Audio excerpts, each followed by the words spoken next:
Thursday evening, and so it's time for a little Everything We Do is Magic. And in this series, I'm discussing how and kind of telling you about my pathway of finding your true heart magic, the power of your magic. The solar plexus chakra is the center of your power and strength, and that's where the heart comes from, the heart strength.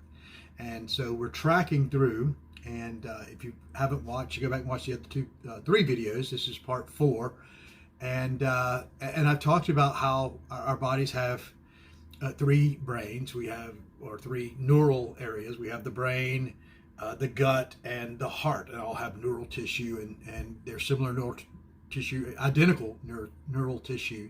So they have identical functions. They have identical uses. And I've also talked about how we overcome and master the magic of the mind by quieting the monkey mind. And so go back and check those out. But today I want to talk about physical magic, the body mind, the gut brain. And the best way to think of this is that because religion kind of tries to tell us, or Western religions try to tell us that we are physical beings with a soul or a spirit. And when actually what we are is we are spiritual beings having a physical existence. If you've watched many of my videos, you know that I generally say it in this way, that we are the divine, observing the divine, becoming divine. But I guess I should better say it this way. A better way of putting it would be, we are the divine, experiencing the divine, become divine.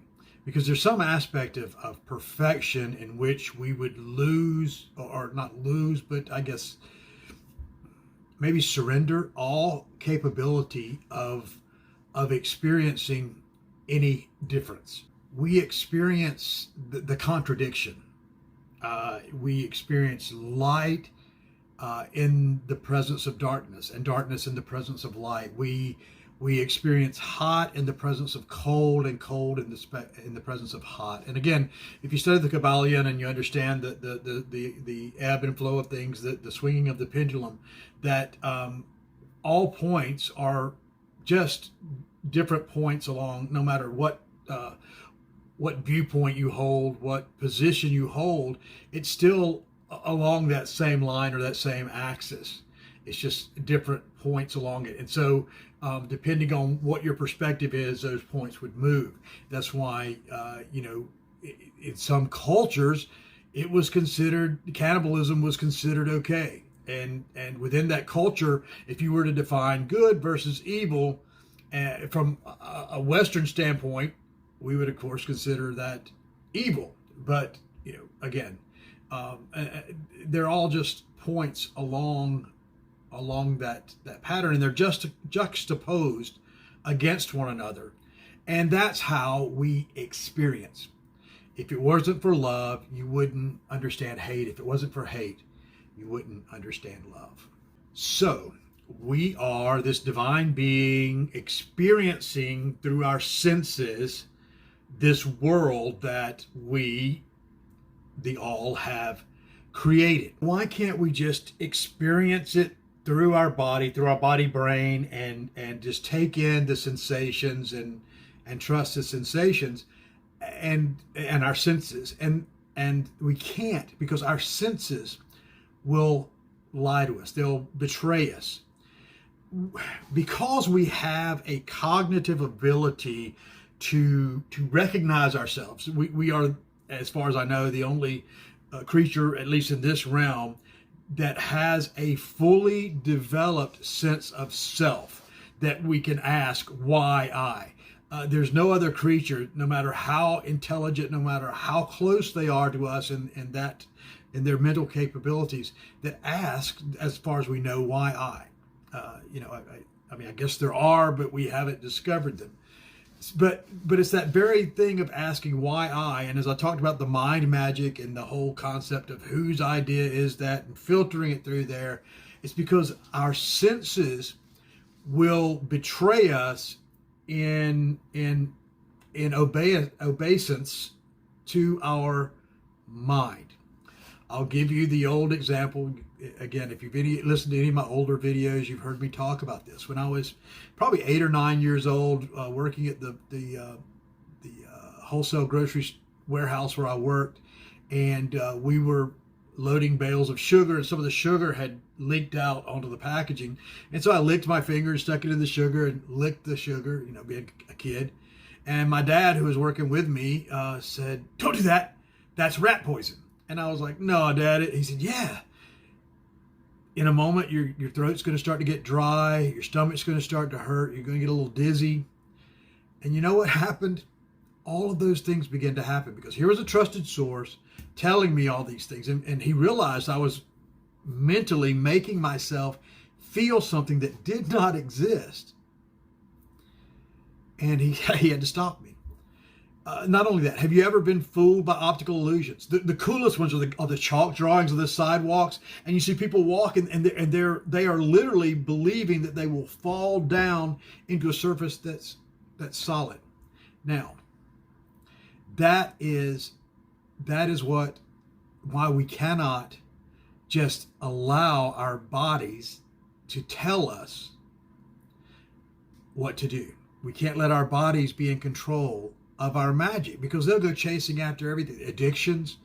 One of the leading causes of death in this country, or that transition or whatever, the destruction of this physical body, are cancers. And those cancers have been linked to processed sugars. Processed sugars have been shown to alter the molecular structure of the cells so that they become rogue cells. And it's kind of addicting. It's funny here, I'm tying in another sugar story, really bashing on big sugar here. But our body will crave that, even though it's bad for us.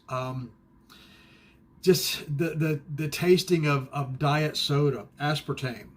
Aspartame tricks our body into producing insulin because it says it's a sugar. It tells our body it's a sugar. So our body overproduces the insulin. So in order to balance it, we start craving real sugar. And that's why probably 80% of the people, and I know I'm probably generalizing, but if you notice, the people who drink Diet Coke are generally larger people. And again, there's a lot of chemical things in there. There's a lot of mental and emotional things in there as well that mixes in. But we can't trust our senses completely. We can trust them to a certain degree. But the magic of the body is about moving beyond just the five senses, or moving beyond the limited realm of vibrational inputs, vibrational stimuli that we can experience. When I was a quarterback in high school, there was, and many people talk about this, there were times when everything on the field would absolutely slow down, and I would just see everything all at once and understand exactly what was going on. I've also experienced it about 20-something years ago now, a little over about 24 years ago, 23 years ago.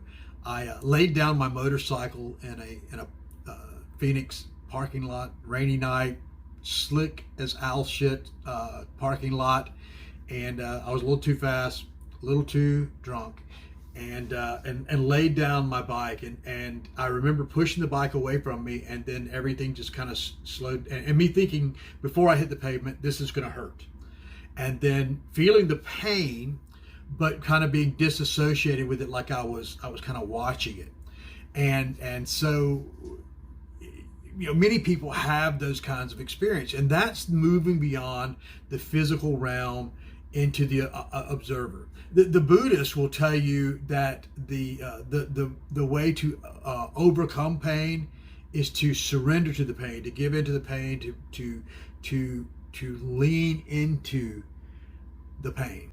You see, the brain that is in our gut, that kind of our body, well, I can't really say that because our senses are really wired into our mind, but the body magic that comes out of our gut is that communication with where. And the gut is important because the stomach, that's the digestive system. That's where this machinery, this suit that we're wearing is powered, is from there. So when you understand, hey, I've got this gut feeling, it's that brain in there that's understanding things in a totally physical way. I don't want you to think about the gut brain or the body magic as just kind of just being an observer thing, because that's the animals. Again, we have a way of thinking about it. The real beauty of this physical presence is that's where the alchemy is completed, where the thought is brought into manifestation into the physical realm through our body, through things we do. Now, when we're talking about the body magic and the gut magic, there's a way to change the physical realm. I and many others like me have done things like caused it to stop raining, caused the wind to blow and to cease blowing, changing physical experiences to match our will. And that comes with practice and work and when we get to the last stage, when we talk about the heart magic, it comes to a complete release. And but in the early stages of your magic, in working to find your true magic, the physical manifestations are what will happen. You'll be either disappointed by the lack of them, or you'll be excited when they happen, and then you'll start finding your pathway there, as far as how you specifically manifest things. But next week, what we'll look at is exercises that you can use to expand your sensual awareness, and to again, we'll start talking about how to filter that through your gut brain, so that it's not just the willy-nilly outward physical experience, but there's actually a reading of the data, a study of the data, a study of the inputs, I guess I should say. But that's where I'll leave it for tonight.